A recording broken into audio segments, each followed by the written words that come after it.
Bonjour, je m'appelle Pierre-Luc Beauchamp, je suis étudiant au doctorat en sociologie à l'Université de Montréal.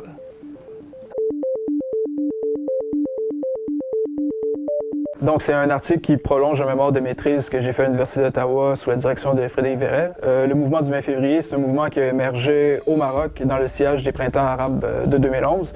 L'idée de la recherche était d'aller voir ce que les militants étaient devenus dans la pré-mobilisation. Il y a plusieurs discours dans l'espace public qui insistaient sur le fait que dans l'espace public marocain qui insistait sur le fait que la réponse réformatrice apportée par la monarchie avait désamorcé la mobilisation. Mais je trouve important d'aller voir auprès des militants et des militantes comment ils percevaient la situation politique. C'est un questionnement de recherche qui s'inscrit dans la littérature sur les conséquences biographiques de l'engagement. C'est un domaine de recherche qui a été beaucoup travaillé autour de, par exemple, mai 68 ou la Nouvelle Gauche américaine, mais qu'il n'y avait pas eu d'article qui avait été fait sur le Maroc ou plus généralement sur les soulèvements arabes de 2011. Donc l'idée de cette littérature-là, c'est d'aller voir l'effet que les événements politiques majeurs ont sur les individus, mais aussi à la manière dont ces événements-là contribuent à la formation de générations politiques.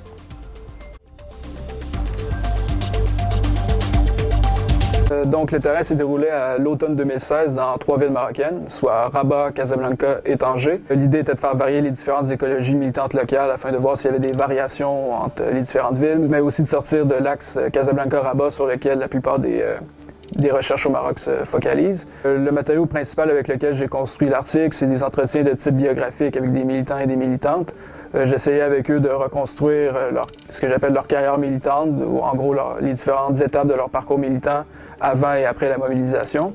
De par ma présence sur le terrain, j'ai eu l'occasion d'observer plusieurs pratiques protestataires, des manifestations, des sit-ins, etc.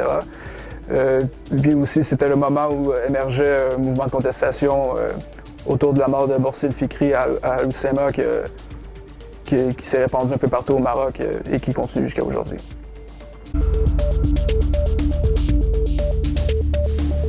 J'ai tiré en gros 3 enseignements de mon enquête que j'ai tenté de présenter dans l'article. Premièrement, c'est l'idée que pour présenter la génération politique du mouvement du 20 février, il fallait rompre avec les récits homogénéisants qui les présentaient comme des militants qui étaient tous pareils, pour plutôt s'intéresser justement aux variations au sein de cette population-là, qui étaient très différentes quant à leurs expériences militantes avant la mobilisation, mais aussi leur positionnement idéologique, puis aussi quant aux avenues qu'ils ont empruntées au lendemain du mouvement. Le deuxième enseignement, c'est le concept de désillusion que j'ai proposé pour décrire l'état d'esprit post-20 février.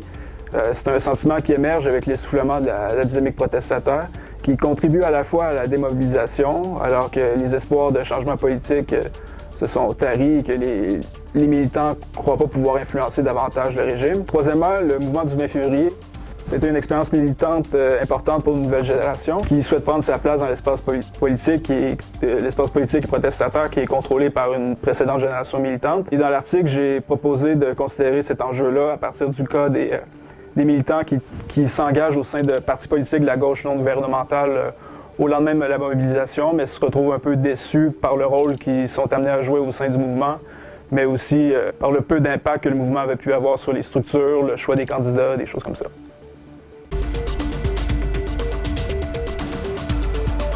Je pense que l'article peut contribuer à l'étude des conséquences du mouvement social, et notamment en proposant de ne pas s'intéresser uniquement aux conséquences que les mobilisations ont sur le politique institué, mais plutôt en s'intéressant aux conséquences biographiques de la mobilisation, qui permettent de voir la complexité des conséquences du mouvement social à travers les individus, et aussi de voir comment progressivement les effets de la mobilisation s'enracinent dans l'espace protestataire et le mouvement social à travers les trajectoires des individus.